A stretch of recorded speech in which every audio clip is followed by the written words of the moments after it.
Hi everyone, welcome to today's session. Today I'll be drawing in charcoal and basically experimenting with quite a lot of expressive marks and then working into the drawing with the erasers. I'm just going to change my slide so that you can look at my slideshow.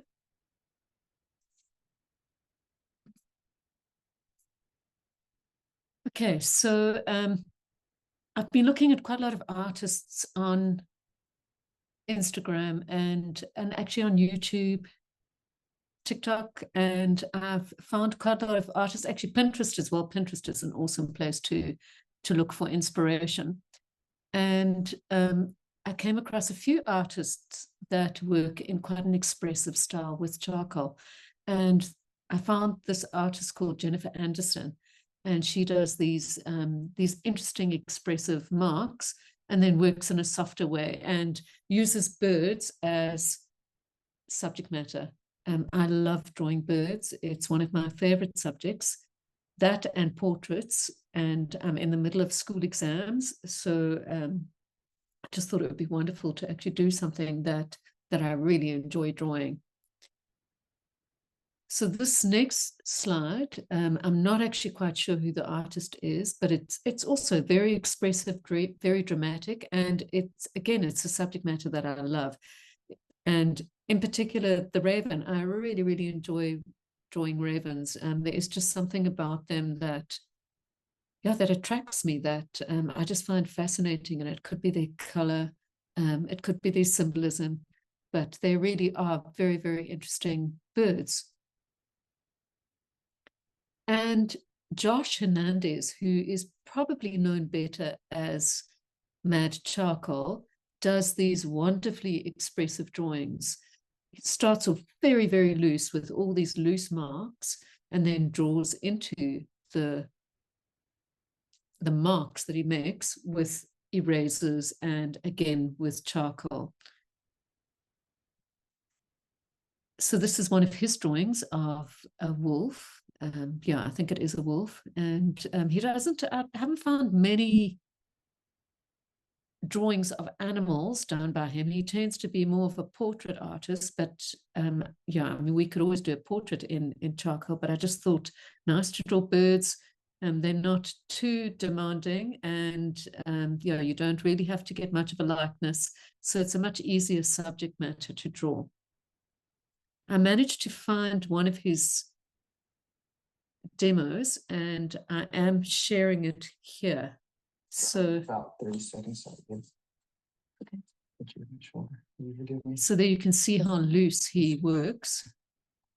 He is talking to his wife. His wife is in the background and he's doing a portrait. So very, very expressive. Eyes in here somewhere. Set the face. We gotta make some lips.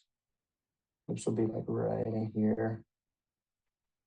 I'm only drawing the shadows. And also very, very loose, very suggested in the beginning and tightens up a lot later. So getting all the values in. So the dark values of the eyes, the nose, the mouth, and just spreading charcoal over that whole okay. artwork. You guys okay with taking that? This one came together really quick. You think so? Thank you for your approval. That sounds sarcastic. It's not sarcastic. I actually do like your approval. That's why I married you. Okay.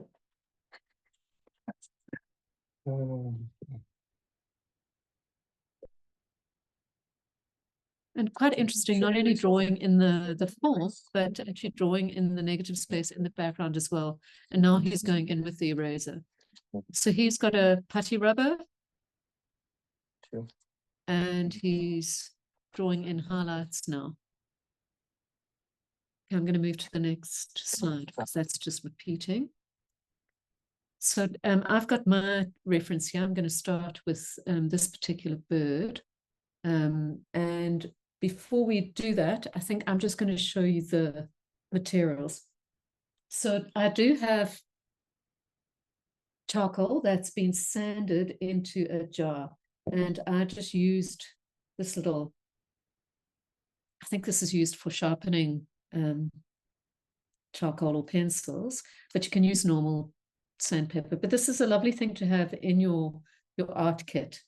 And I've just put a brush into this charcoal, and I'm going to use it to spread. So I've got a bit of paper here, and basically what you're going to do is you're just going to dip your brush into the charcoal, and you are going to spread the charcoal. So the other thing, I mean, I probably will use pan pastels. So the charcoal's just going to be a little bit lighter. Inside this jar it's got compressed charcoal, it's got willow charcoal, it's got everything. So basically, when I want to sharpen a charcoal pencil, what I do is I use a sharpener like this. I just make sure that everything else is out of it, and then I empty it into the jar. So a nice way of not wasting your charcoal. I'm going to move that off, and I'll show you. So I've got various charcoals here, and these are, so this is I think it's a chalk, but it makes beautiful marks. I mean, look at that texture, it's just amazing.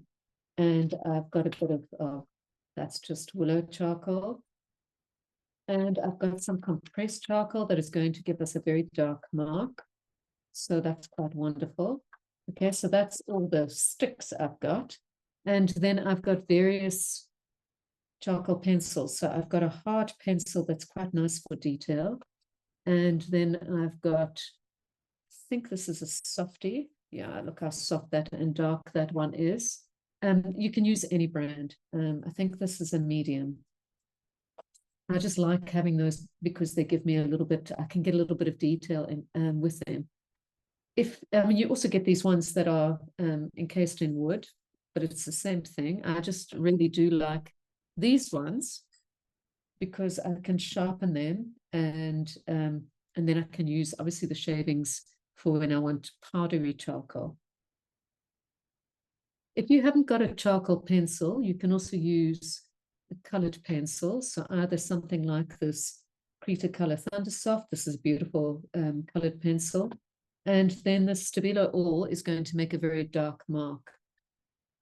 The pastel stump or the tortillon is very good for smudging and spreading charcoal. So that's a wonderful tool to have in your kit. And then I've got all of these tools that have got like, it's almost like makeup applicators. And these are really, really beautiful for drawing with either charcoal or the pan pastels. In terms of erasing materials, I've got, this is a Derwent eraser. It's an electric eraser. And you can see it makes a beautiful mark. Okay, I'll just show you how it's changed. I'm just changing the depth of that. And yeah, okay, it's a little bit more stable. And then I've got the Krita color as well that is going to give me, it's a bit weird having two, but this one is not as, it doesn't seem to take off as much. It's a lot more subtle. And I'm not sure whether it's because of this eraser that I've got on. I need to maybe experiment with that, but I won't do that today. So I've got that. I've got these wonderful mono erasers. These are really nice for erasing and giving you precise erasing. Obviously with charcoal, it's not going to take it right down, well, depending on how dark you've drawn, but these are really nice for drawing. And then just for highlights, I've got a Posca, a white Posca, and I've got a white jelly roll. And then I've got the pan pastels. Okay, the pan pastel, I think, is just a very compressed pastel. It is going to be a lot more dramatic. So I am going to work with it because it's going to be easier for you to see what I'm doing.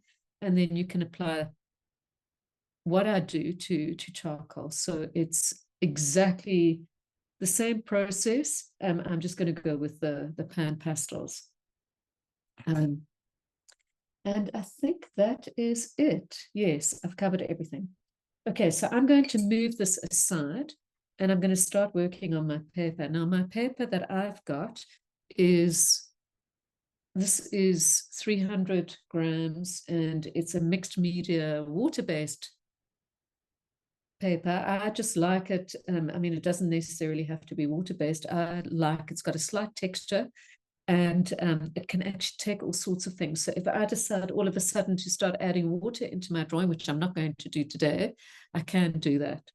So I'm just going to start. I'm just going to find my reference on my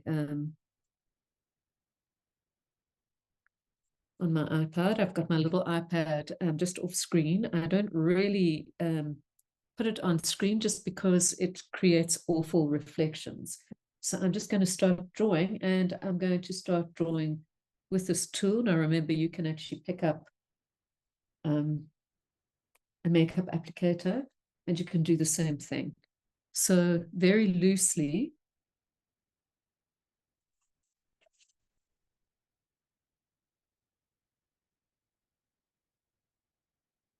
I should actually be working sideways. I'm just worried that you're not going to be able to see. Okay, you should be able to see.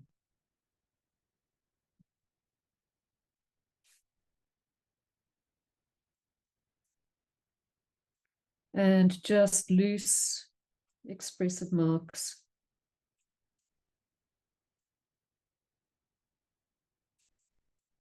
And remember, you are going to go outside of that raven. And I should actually be anchoring my work.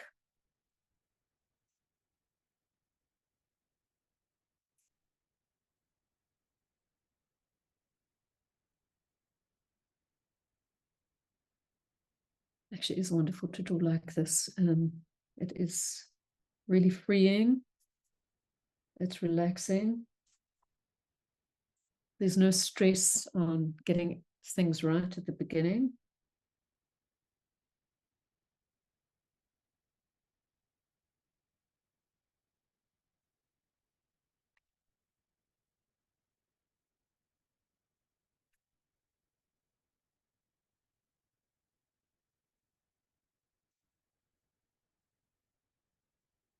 I'm actually going to move the paper. It's underneath away. And I might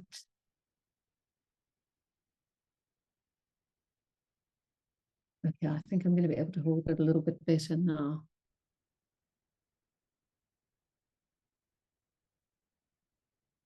Yeah, it's not sliding as much.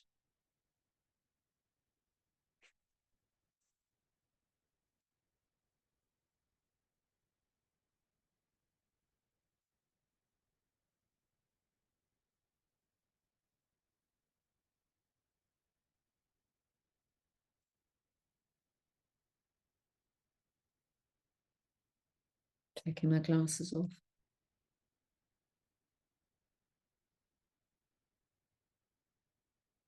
I do have multifocals, and they're supposed to work for drawing, but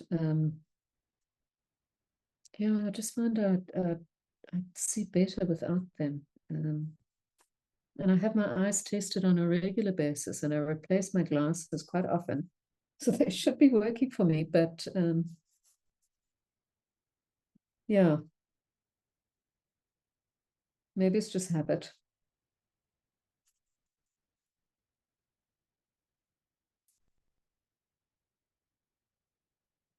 Okay, I'm just checking where, so that he seems to have quite a lot of dark around his eyes. Okay, I'm not sure if it's a he or a she. I don't know how you would tell the difference between female and male crows or ravens. I assume they all look the same.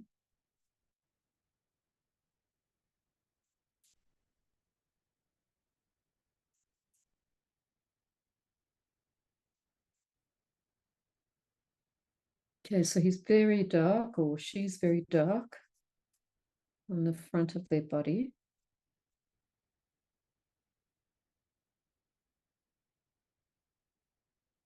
And then tends the lights coming from that side. Okay, now I'm just sort of spreading this charcoal or pastel a little bit so that I can start drawing into this. I'm just going to put a little bit. So in the background, there's a bit of, in fact, I might even pick up this beautiful chalk that I showed you a bit earlier and just work some marks in there. Look at that. That is really beautiful, that texture. It might be a bit crazy and I might have to soften it later, but it really is a beautiful texture. Okay, so now the next step is to try and pick out details. So, do you know what I don't have here is a putty eraser. Okay, I'm just leaning over and I've got a little trolley next to my desk. And I've got the putty eraser here that I'm battling to get out of the container. Okay, it's all, so this one's obviously quite old. I think this one's probably reached its sell-by date. But these are absolutely awesome for picking up little bits of charcoal because you can shape it. So you can see those marks I'm making. So I'm getting the texture of those feathers coming in.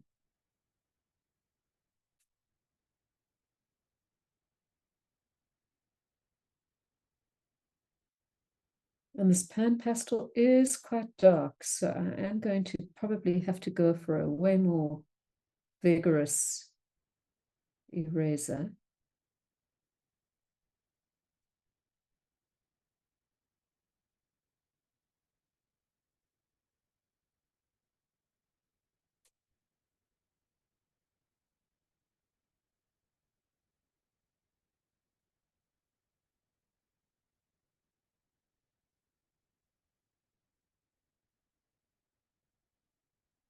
You know, these putty erasers, I mean, for years I didn't use them because I couldn't really work out how, you know, what they were used for. But I mean, they really, really are incredible for making marks and getting into tight little areas.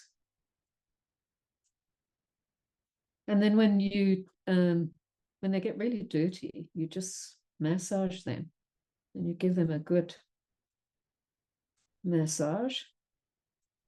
And then that gets rid of most of the dirt. And then you can carry on working on them, or working with them at least.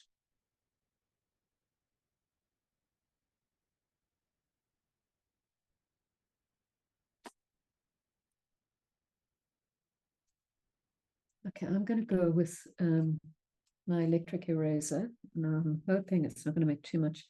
Okay, the only thing you have to watch with charcoal is, sorry, the brain went dead there, is when you work on it, your hands will smudge across the surface. So I am going to get a scrap bit of paper and I'm going to put it under my hand so that I'm not rubbing over the surface. You could use, I've got a set of gloves. Those gloves that artists use. Well, it's a fingerless glove, but I battle when I see that, yeah, when I've got anything on my hands, it feels just, yeah, I just get disturbed. I see that Mad Charcoal uses gloves, and well, he uses, it looks like disposable gloves, black disposable gloves.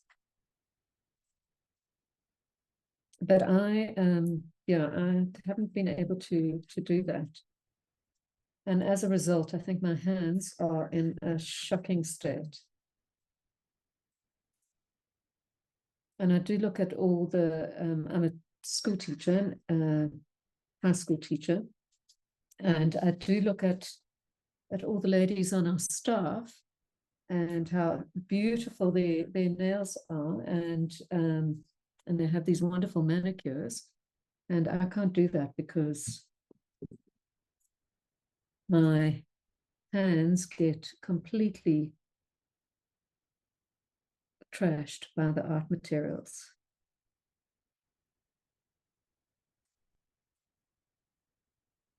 So I've just picked up and this is a soft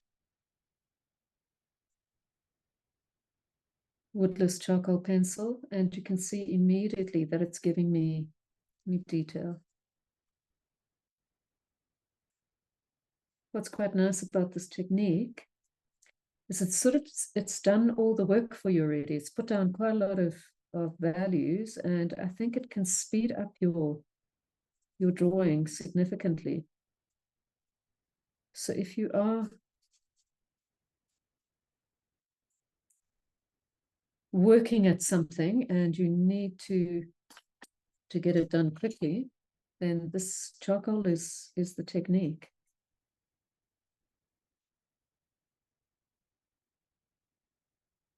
I do know that a lot of charcoal art, not charcoal artists, sketchbook artists don't like working in charcoal because they think it's going to mess up their sketchbooks.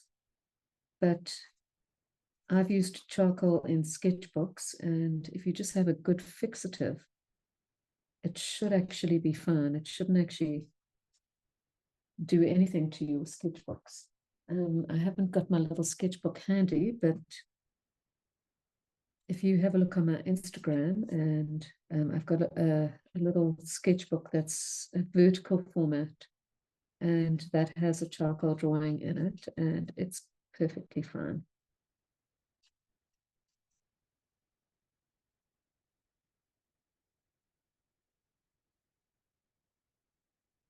So fixative, or you can also put water over your drawing. Believe it or not, it will smudge it, and then you draw into it again, but it fixes down that charcoal. And the other thing that you can use to almost cement charcoal onto the surface is clear gesso. I've made this beak too long.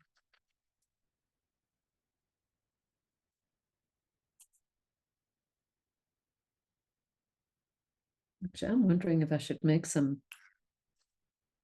And that's quite interesting. Oops, maybe a little bit too vigorous.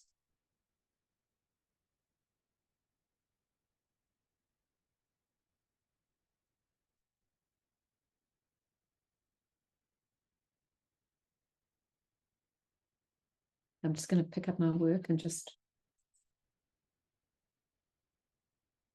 shake it off. And I'm going to pick up my mono eraser and do a little bit of drawing with that.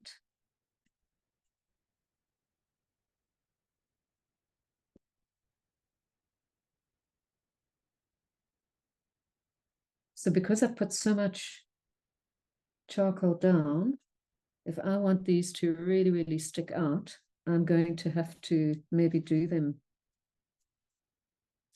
in another medium. So what I'm going to have to do is seal this with fixative and then go in with the jelly roll or the Posca. I'm just looking for my pencil. So just drawing into that eye.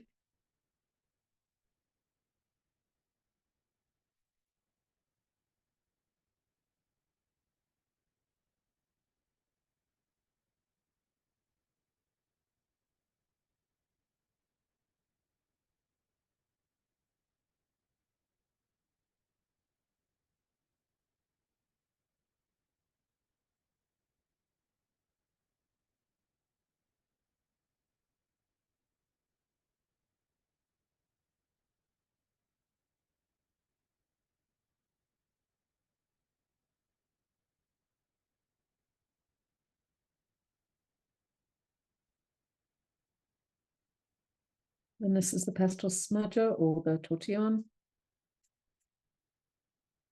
And wonderful for spreading that charcoal as well. And it can be used as a drawing instrument. So you can see I'm dragging that charcoal.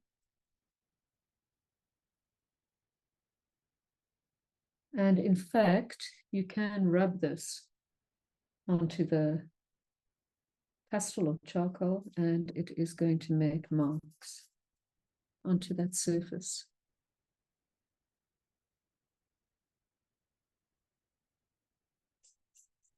Okay, I'm going to go with the pencil again.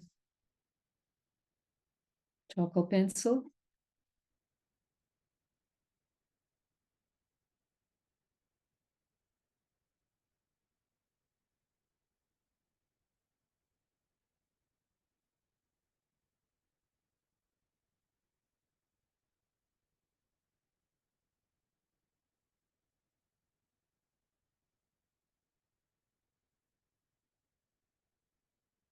Tomorrow's a public holiday for us in South Africa. It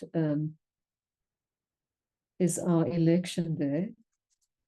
So it's quite an exciting day. But I'm having to go into school, into work. So I'm going to vote very early in the morning. And then I'm going to go into work. And I've got to work with my grade 12 class. They need to be finishing off an artwork.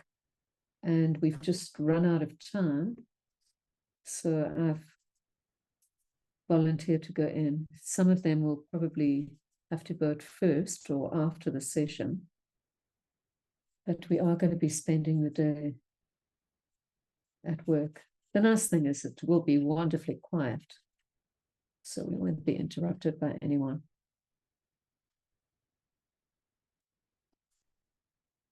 I'm going to use this just to exaggerate the darks.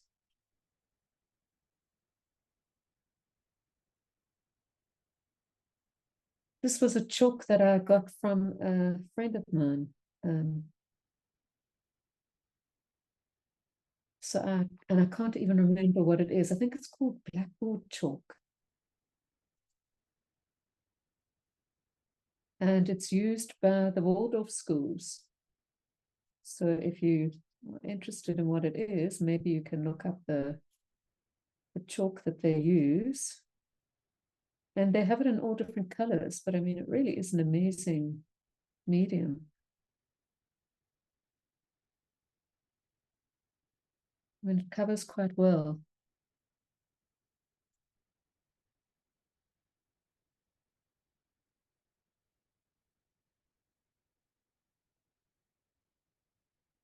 I'm willing to test any art materials. I think sometimes you get lucky and you find absolutely awesome materials that aren't expensive at all. And there again, I have also bought art materials that are horrible. So it is just your luck.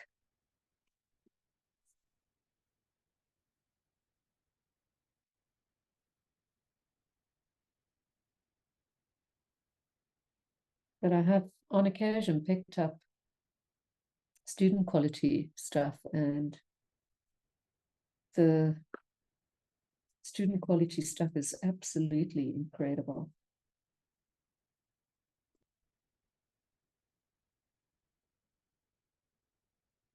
Yeah, I think I might just leave this drawing. I think I might just put 1 or 2 marks at the bottom here, and then maybe work into that beak a little bit with the electric eraser. And then seal it, and then come in and just put a few highlights on that eye, and then we can move to another reference.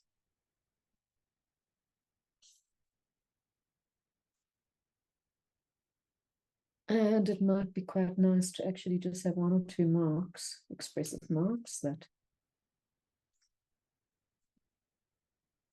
I think it might be better if I work this way, turn my artwork Yeah, that feels more natural.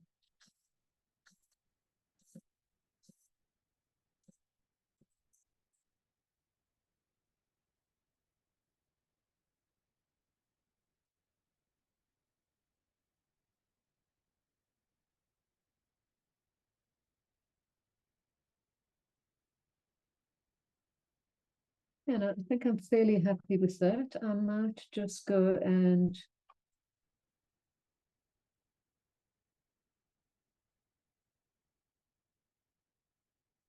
I do like the line on my work to vary. So I think I might just pick up a soft pencil.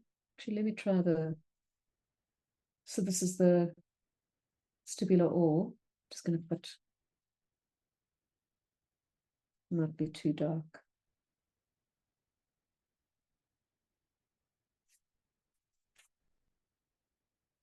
And it is wonderfully dark though.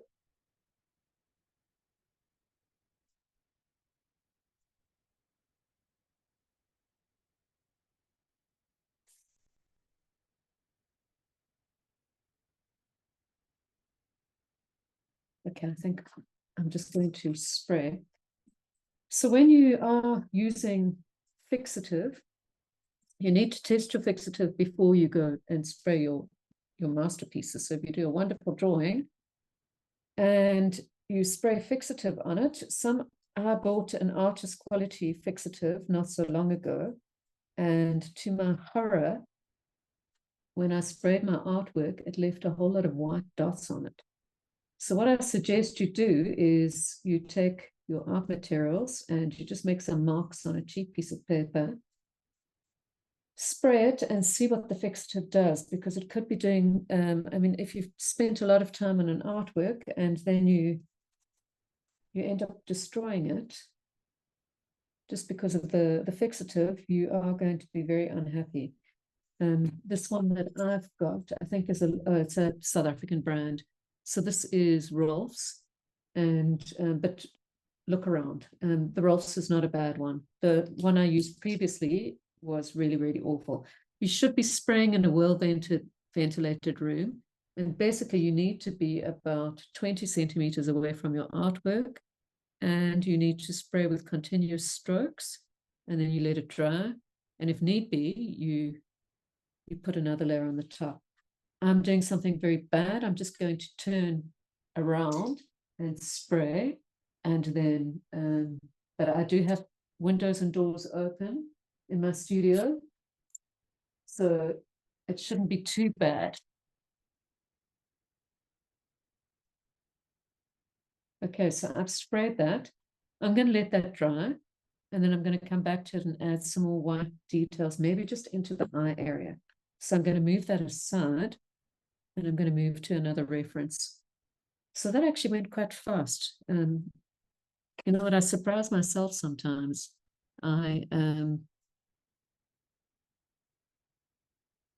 Sometimes I draw really, really fast, and other times, yeah, I think I'm going to get a lot done in these sessions, and I end up getting very little done. So I'm just going to go with this one. All of my images are from Unsplash, so they are copyright free. So you don't have to worry about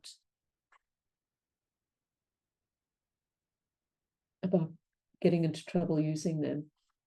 So this is a sheet of hot press paper. So the previous one was textured. This one is very, very smooth.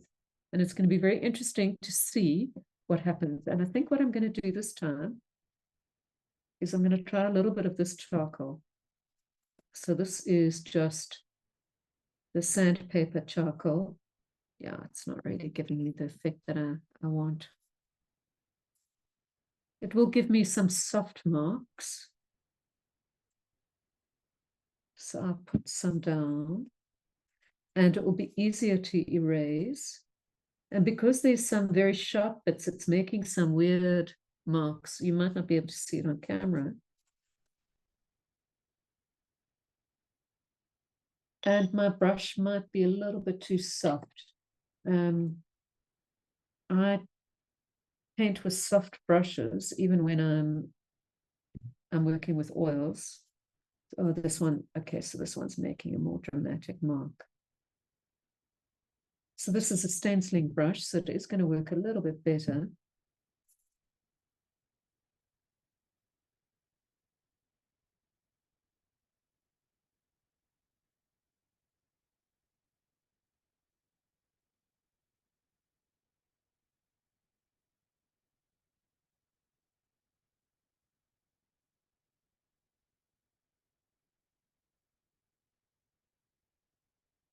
But I'm going to shift to that pan pastel just so that I can make some expressive marks in the background. So I'm going to just tilted that off onto my floor. I have a lady who comes in and cleans for me twice a week. She's probably going to be horrified. I should have actually put newspaper down.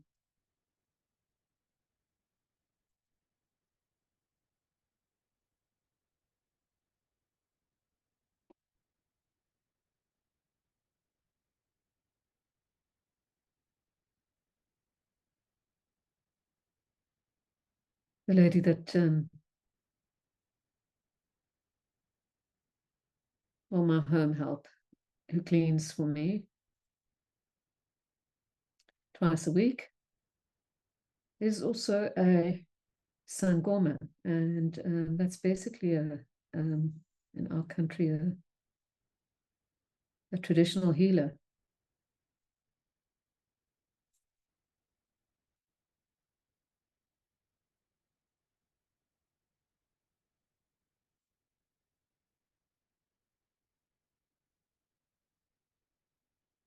And it is quite interesting because when I first employed her, she wasn't a traditional healer. They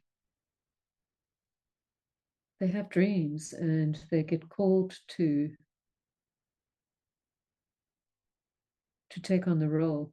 And seemingly, if they don't, they can actually get really ill or get plagued by these dreams. So many people actually just take on the role. She obviously does it part-time and has actually said to me that she likes working for me because it gives her a bit of a break. I think she just gets away from her community, and it must actually be quite demanding.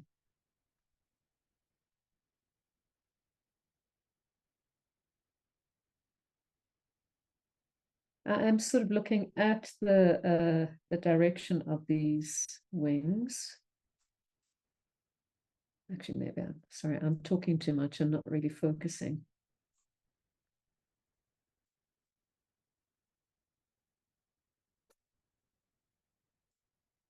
So the square shaped brush is quite ideal to get these feathers, not wings, feathers. Well, I suppose they are wings. Okay.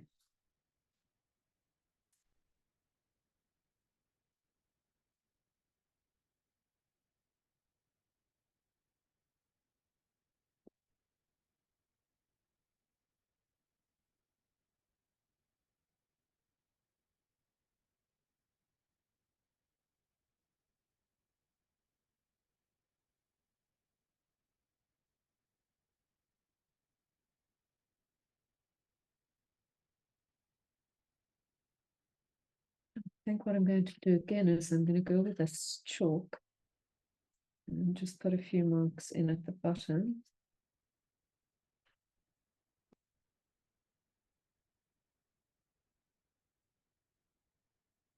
Maybe something at the top. And I'm not quite sure what I'm going to do with this, but we'll get to that. So I think before I carry on, I'm going to move this aside and then just put some white marks into this one. So if we just change slides again. Okay, there we go. I've got a little bit of paper towel, so I'm just going to wipe my hands because my hands are getting really, really mucky. So I'm just wiping my hands off. I should actually have wet wipes. That was a bit silly of me, but anyway, this should do the trick. And yeah, it's not coming off. So if you look at my fingers, pinky finger, relatively clean. The other fingers are filthy. And now I can actually draw into that.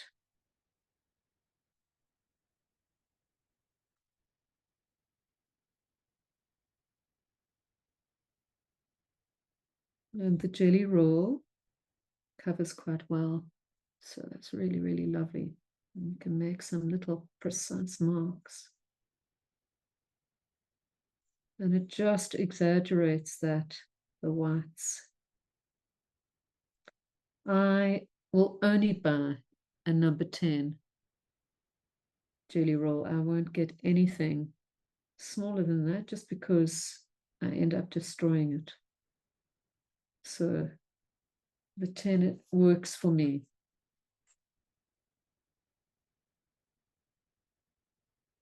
My students have become as obsessed about these white jelly rolls as I have. And they make journals, and they end up writing in their journals. They stick colored paper into their journals, and then they write with the white jelly rolls. So we have this white writing on these dark surfaces.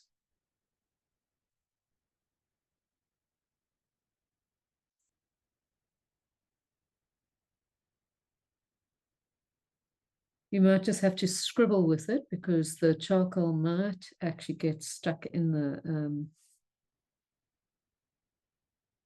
or it might get affected by the charcoal.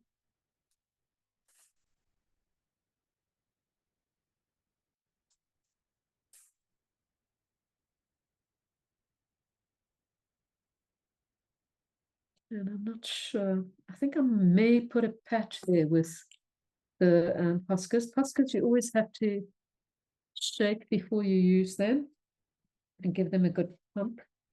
This one has obviously been used with charcoal before, so it's a little bit dirty. And I've just cleaned it off on this piece of paper.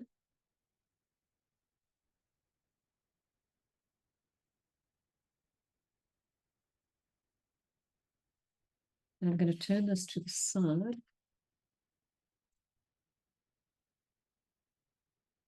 So that I've got the hairs going in this direction.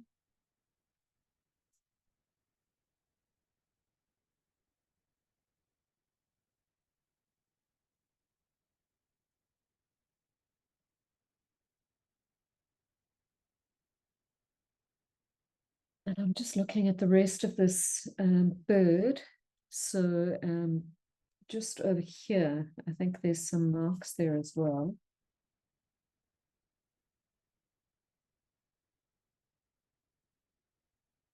I'm just going to swivel my reference quickly on my iPad so that I'm drawing in the right orientation. So I've got my iPad swiveled and my drawing swiveled so I can see what I'm doing.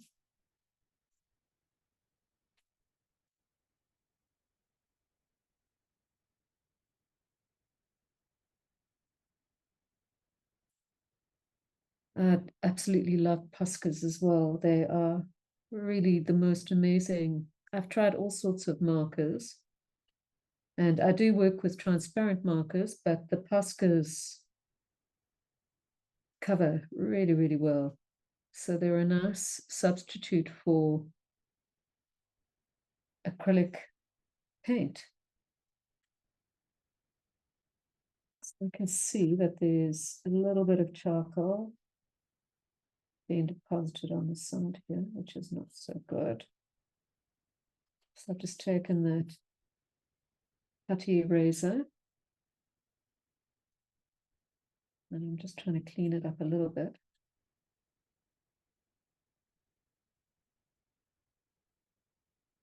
And I'm going to move that one aside and just move to the next one.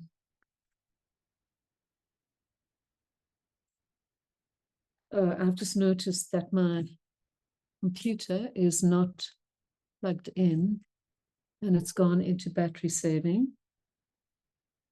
So I hope that hasn't affected the recording. Okay, so I'm going to leave that charcoal aside. I'm going to bring back my drawing and we'll get going with this one.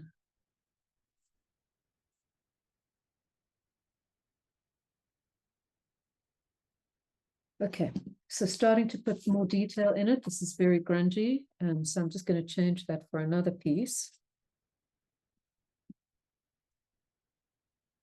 This is clean, and I can put my hand on the top there. I'm just wiping my hands as well. Really, really dirty.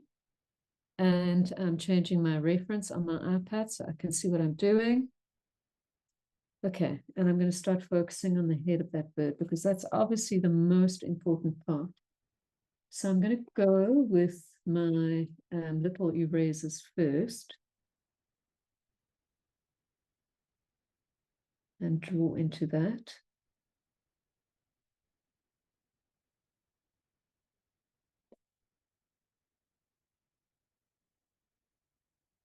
Okay, I've gone and made this beak completely incorrect. So I'm going to draw with that electric eraser.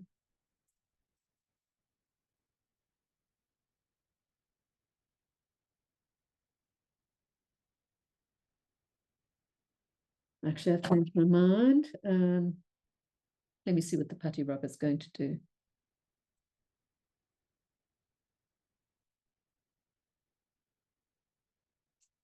It is a little bit softer, and it is making softer marks.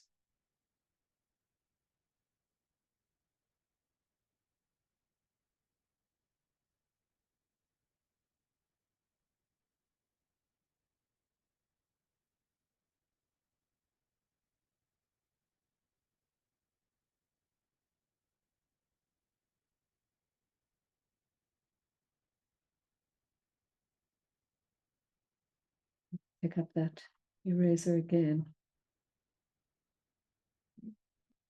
Yeah, it is giving me much sharper marks, which is quite nice.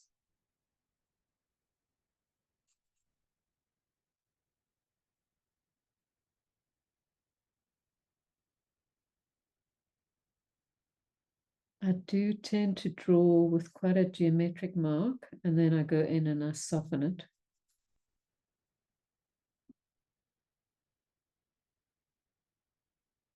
Just cleaning my putty rubber. I cut into my finger today by mistake with a knife, which is not very clever, and it bled terribly. It wasn't that sore, but bled all over the place. So I've got this ugly plaster on. And I'm not going to take it off while I'm drawing because I might end up leaking all over the drawing.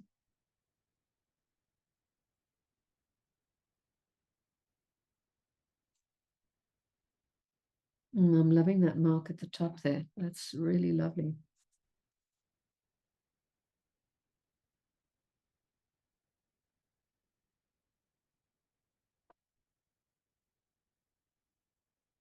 And I think I need to start drawing. Okay, I'm going to pick up the woodless pencil, charcoal pencil.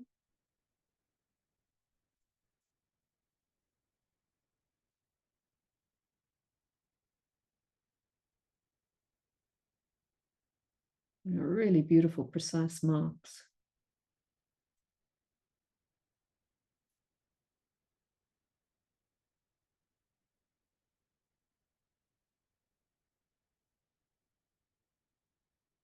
I think this eye is too big.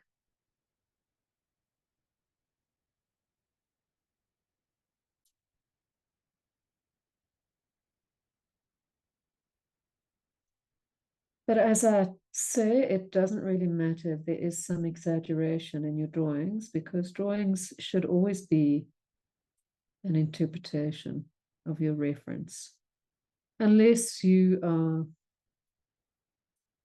wanting to do something very precise. Then there are ways of making it more accurate.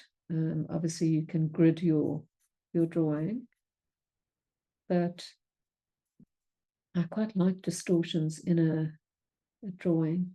I just think it makes it a little bit more expressive.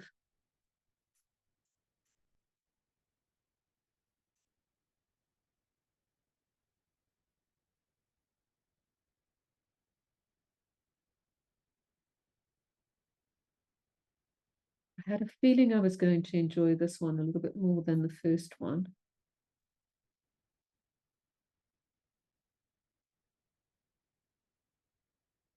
And I'm not, what do they call it? Jinxing. I hope I'm not jinxing the drawing.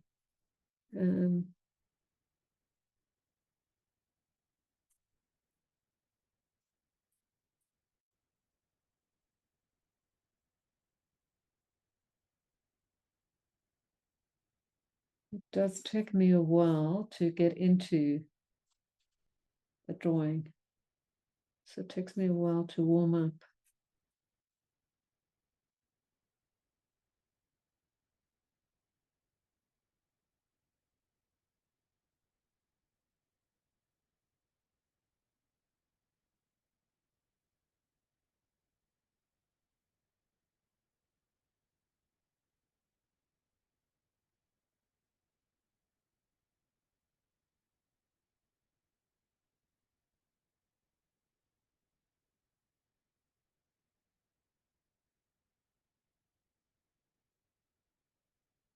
My Sphinx cat normally gets very noisy when I'm in my studio and I lock him in the house. But today I took him out and walked him. He did, however, escape. He got off the leash and he ran. And I think he hides in bushes. He hides away from me. And, you know, I think just when I'd walked around for half an hour. So I live on a gated estate. And I walked around for half an hour and I was just thinking, oh, well, you know, I don't know what else to do. He's gone. And I saw him running down a path. And I think he was hunting lizards. So he didn't notice me creeping up on him, and I managed to jump onto his leash and catch him. But I think with the walks, I walked for half an hour and he escaped for half an hour. So I think with all of that, he's probably exhausted. But yeah, probably will wake up a little bit later and will not sleep tonight. I think it's worse than having a child.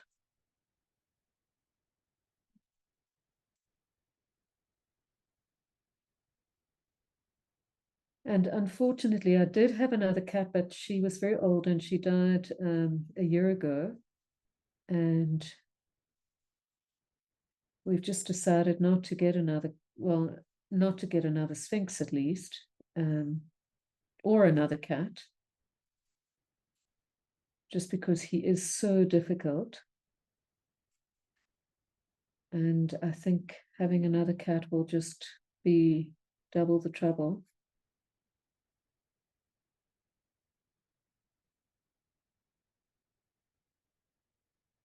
So he does get a bit bored.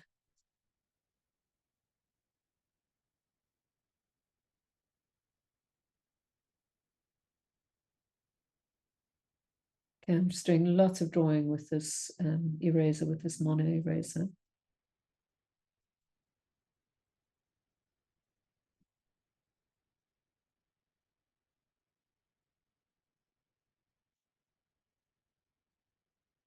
This is another piece of equipment that is essential. I mean, well, for the kids that I teach,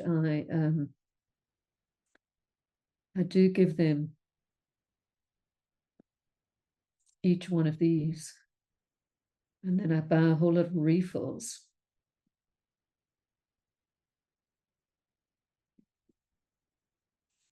And I think they use them for everything else. They use them for engineering drawing, and because they're constantly coming to me for the refills. So the refills, well, it's quite interesting. You'll see that it's not that, oh, hang on. And now it's not coming. I'm not going to pull that one out. Okay, I'll show you the other one. So the refills actually look like that. So it's not that long. And they use them up very, very quickly. I mean, I've had my one forever. But the kids, I think, use them for everything.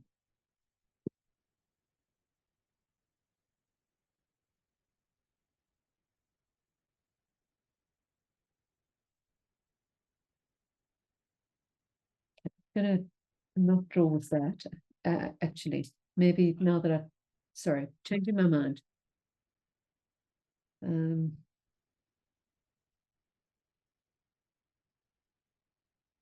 I'm not really drawing individual feathers. I'm just sort of trying to get a feeling for these feathers rather than drawing the individual ones.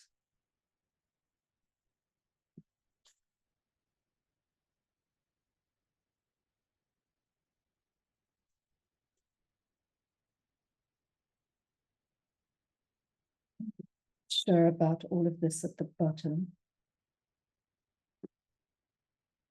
So I might just make that fade. I might even cut this later, make the drawing a little bit shorter.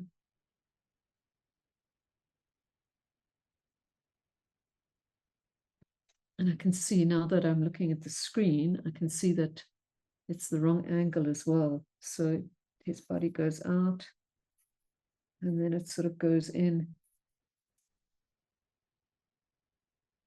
Yeah, I think that's looking a little bit better.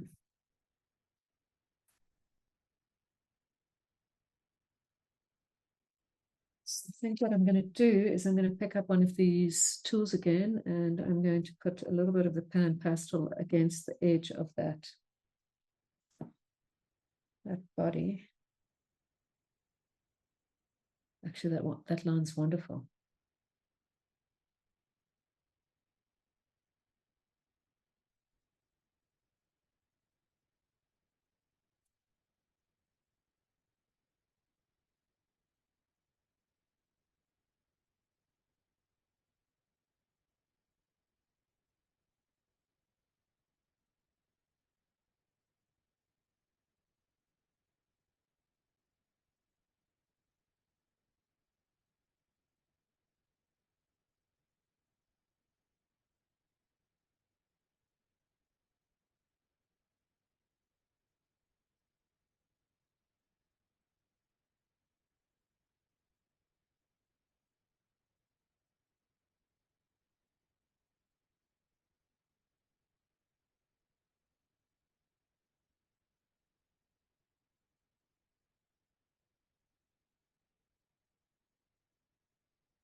I'm going to pick up the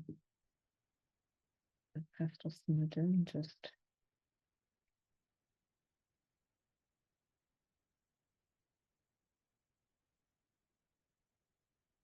draw into the piece.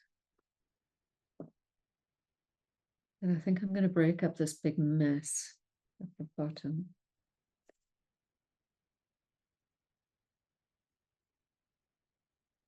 It's just competing against that bird and just softening it all.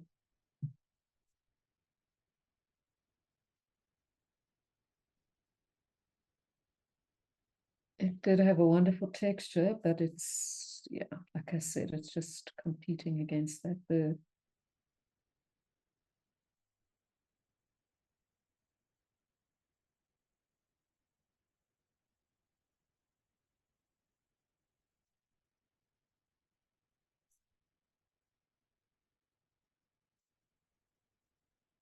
And I think I need some more sharp lines, perhaps on the top and around this body.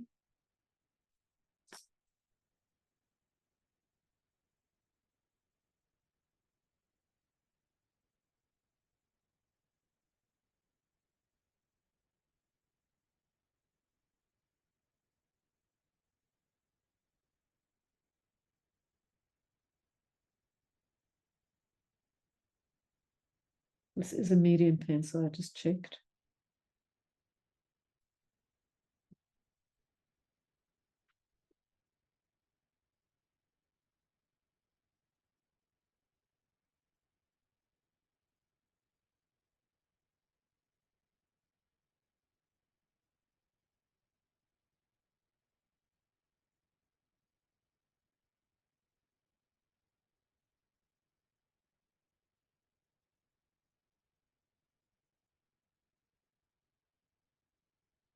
You'll see that I'm holding the pencil slightly different. I'm not holding it like you would a pen like that. I'm sort of holding it, well, you could hold it further back. And it's just that I don't really want to get too finicky with my lines and the way I'm drawing. So I'm hoping that the different pencil grip is going to make my drawing a little bit more loose.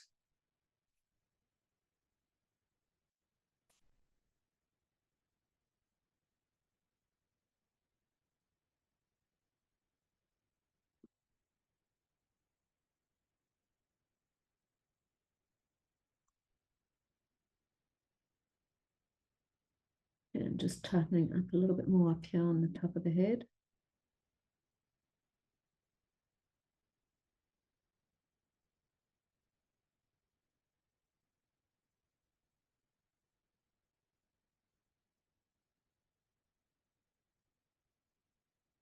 I think that head needs to get a little bit more solid. So what I'm going to do is just smudge.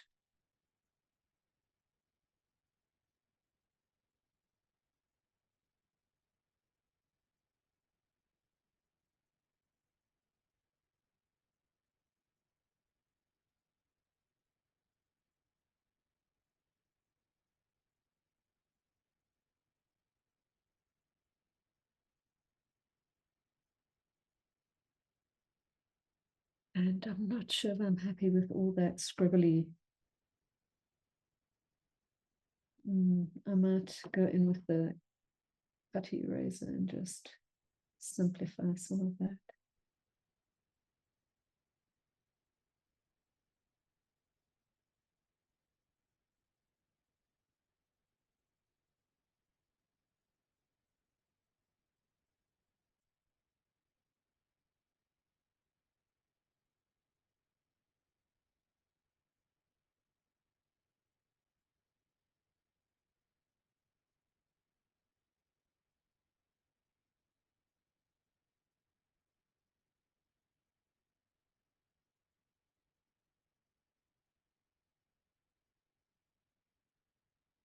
I think a lot of this needs to get a bit darker. So again, I'm going to pick up one of these tools and try and smudge some more. I'm going to dip into my charcoal jar and see if this is going to make a difference. Yeah, it's just softer.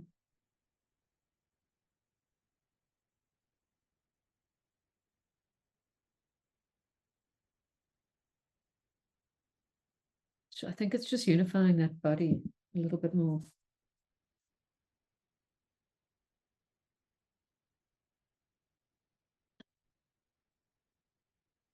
And I think everything's getting very dirty.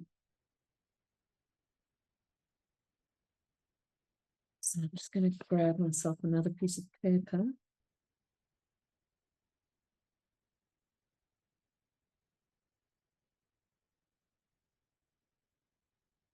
And can't make my mind about whether I need to put more marks into the surface. Maybe I need to pick up a very hard charcoal and just make a few marks that suggest feathers without actually drawing them, or without drawing individual feathers.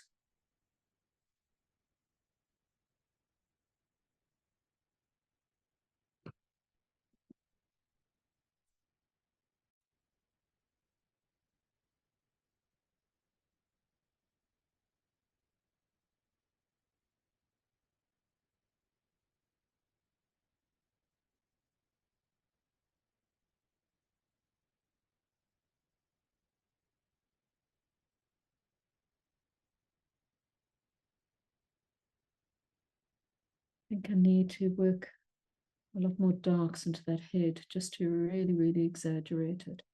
I don't really want to work too much darks at the bottom here because it's just going to draw their attention down to that part of the drawing. And just try to curve his back a little bit more.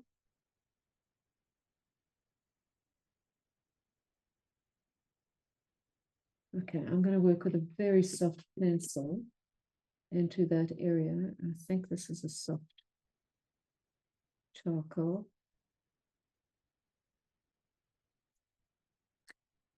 Yeah, that's, I think, making a difference.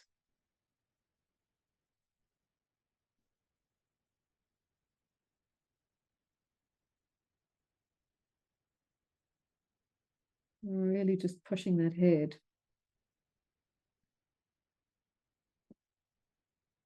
So that it becomes the focal point of this whole drawing.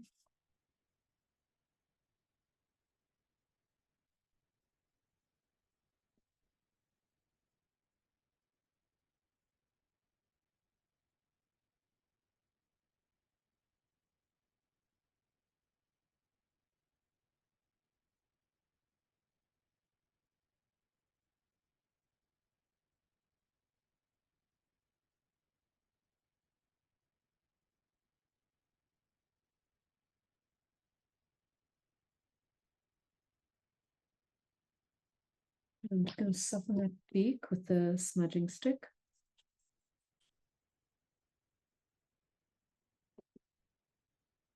I'm just looking at the screen again.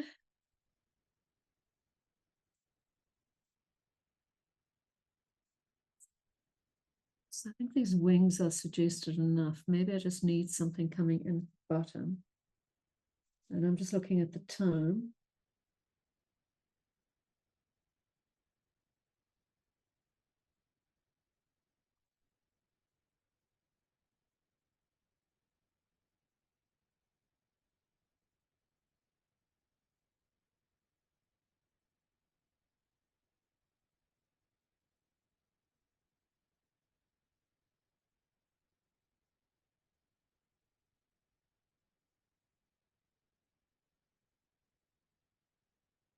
And I'm going to shake this off. I'm just trying to clean it a little bit.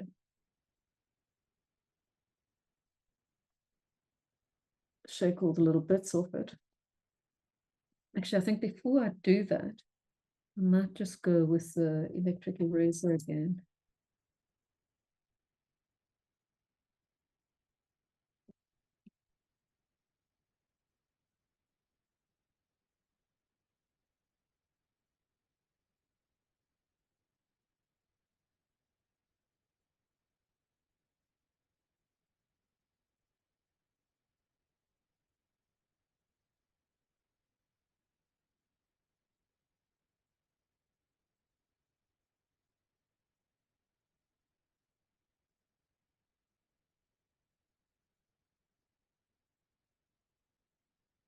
The electric eraser is awesome.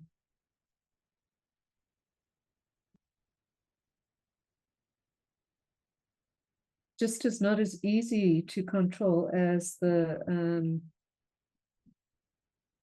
mono erasers. It does sort of, you can see it's dragging across the surface, which is okay. I mean, that's giving you,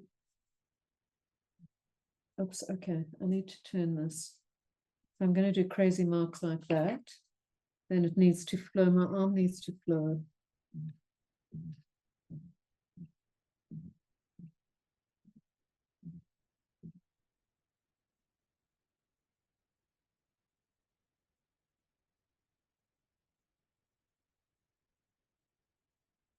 Okay, I'm just looking again.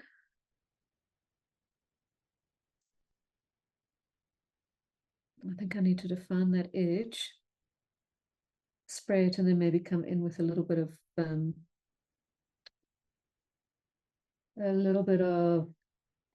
jelly roll or Oscar. It's going to work on that eye a little bit.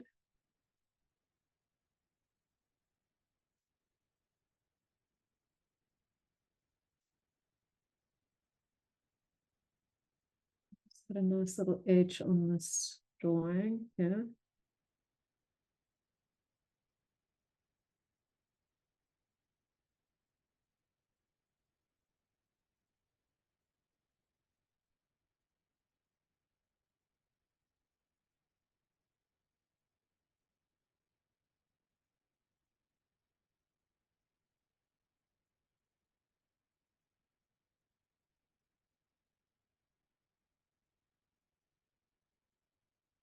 I think this is almost ready to be spread, except he's got a bit of a bump on his head, and I think I've made it a little bit too flat.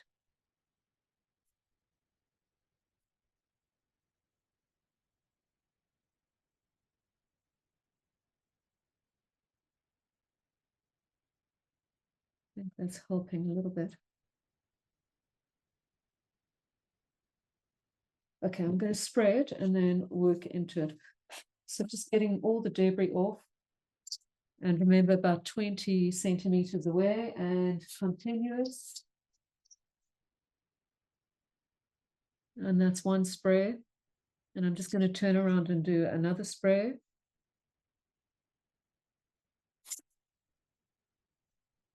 And that should have sealed everything. And just remember, well ventilated space. Okay, we've got about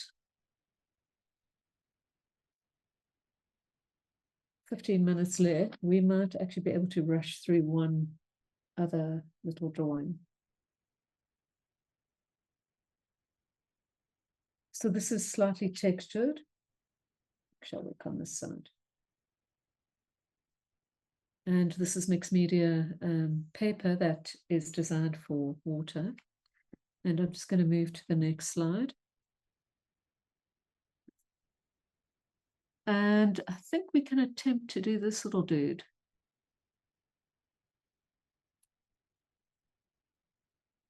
Okay. A little bit more complex. So I should have actually started with this one, but anyway, we'll attempt to do it. So again, starting with your tools or your charcoal.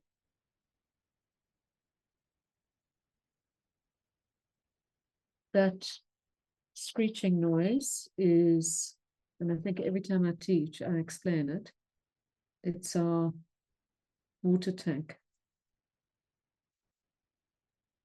And it's right next to my studio. So when anyone uses water, it pumps into the house and it makes this horrible screeching sound.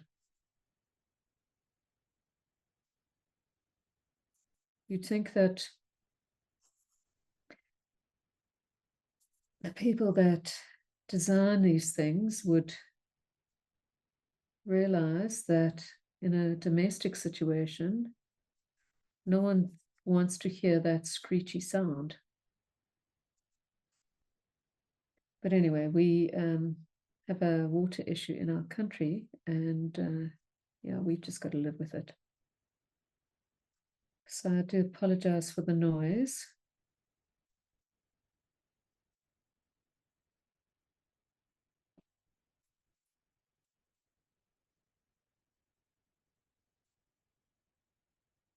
I've actually only got this pan pastel in black. I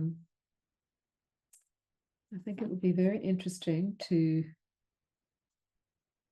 try it in different colors.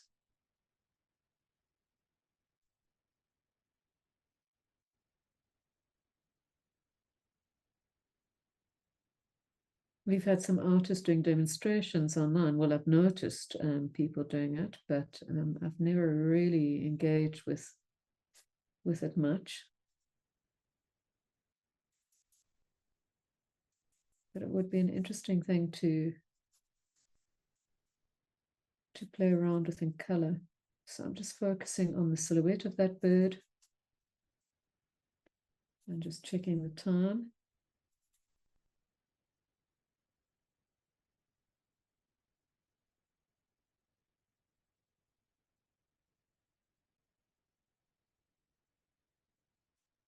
Feet of birds are quite difficult to draw, so I'm going to keep them quite general.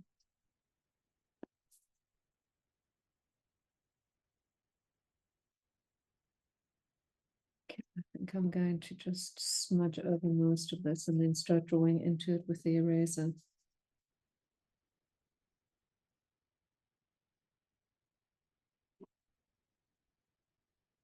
Okay, but before I do that, I'm just going to finish the other bird.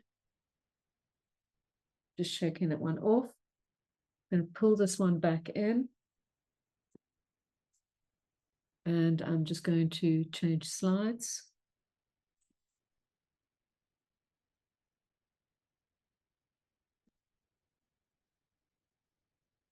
Okay, there we go. There we go.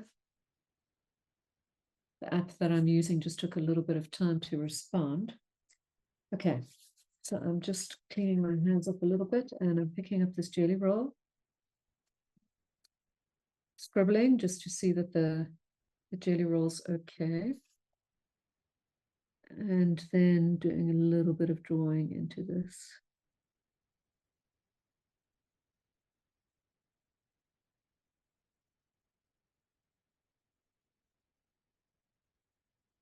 And it's just going to give that little bit of emphasis to that eye.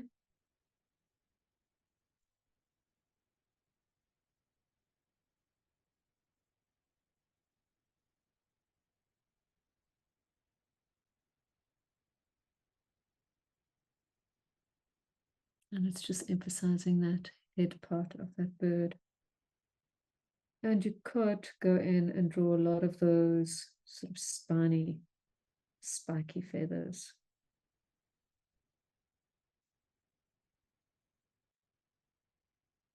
Which are characteristic of this particular bird.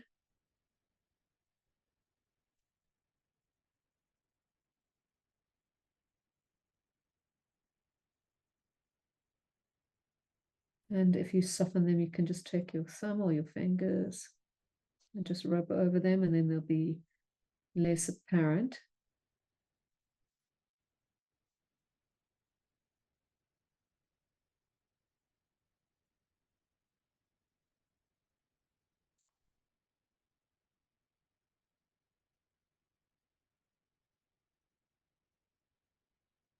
I think I may not go back to that. I'll just see how I go.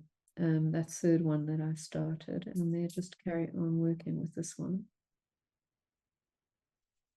And try and work this one up a little bit more. Okay, so I've got the pastel.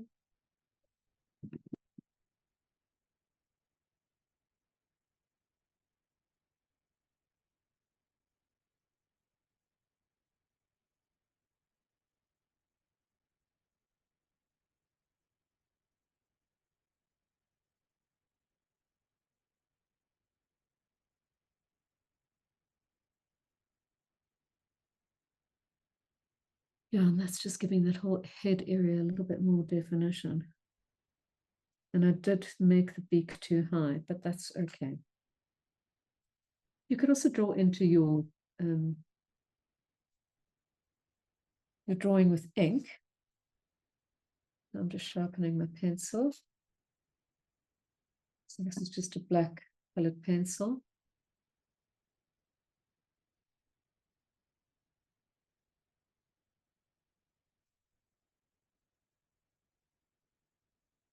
Which is also another cheat in a way, not really a cheat.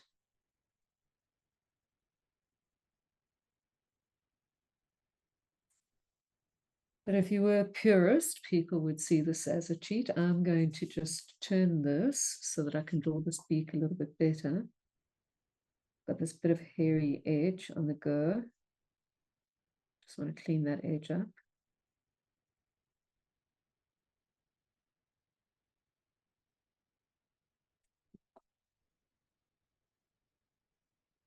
The beak shouldn't really be hairy. That beak's okay, a little bit better. And then with my colored pencil, I can put some little marks in.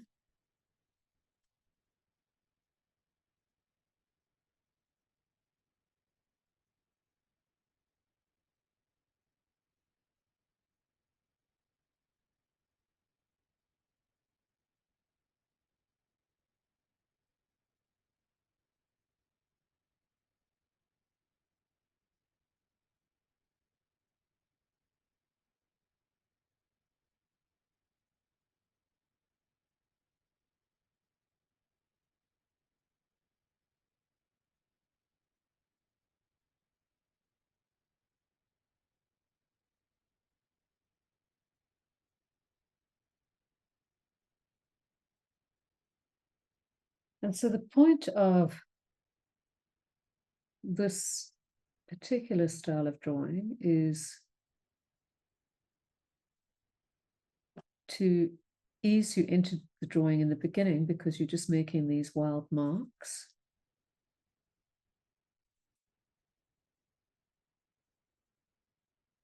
And it allows you to relax into the drawing. And the drawing also then has these beautiful expressive marks, which create a feeling of movement or dynamism in your drawing, which is always lovely.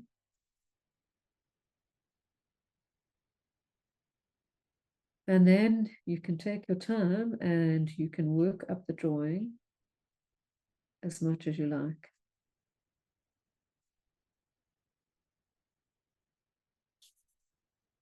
So if I wanted to, I could sit and really work up this drawing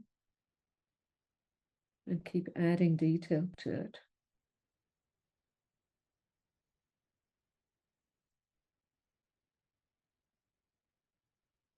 And you could even put washes of ink over the top. So, I mean, I know this is a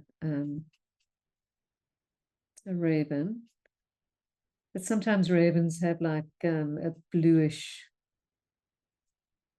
shine to them. So what you could do is you could always mix up some blue ink or some blue watercolor, and you could put some washes over the surface, and that could be quite beautiful.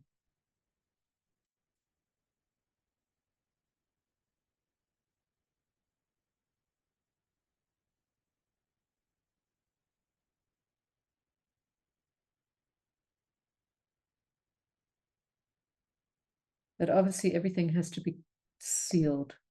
So you need to make sure that you've used enough fixative so that it holds all the charcoal down.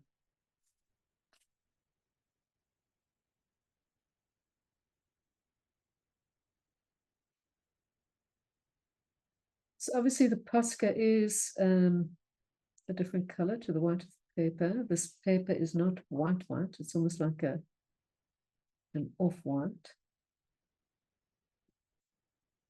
And it might disturb some people.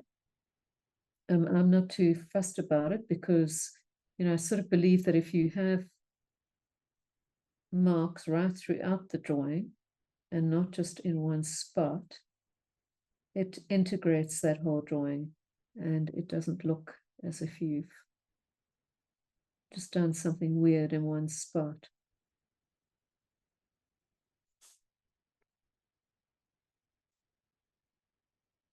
And I think our session is almost coming to an end. What am I going to do? Do a little bit more drawing around that eye.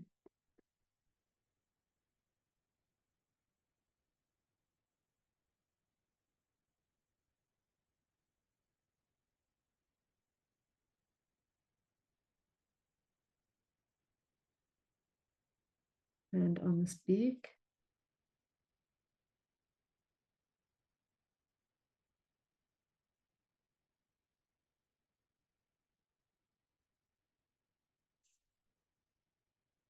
And I think I'm going to leave this.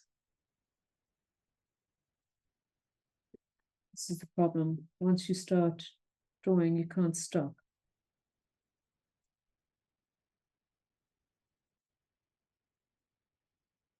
Just softening some of these marks.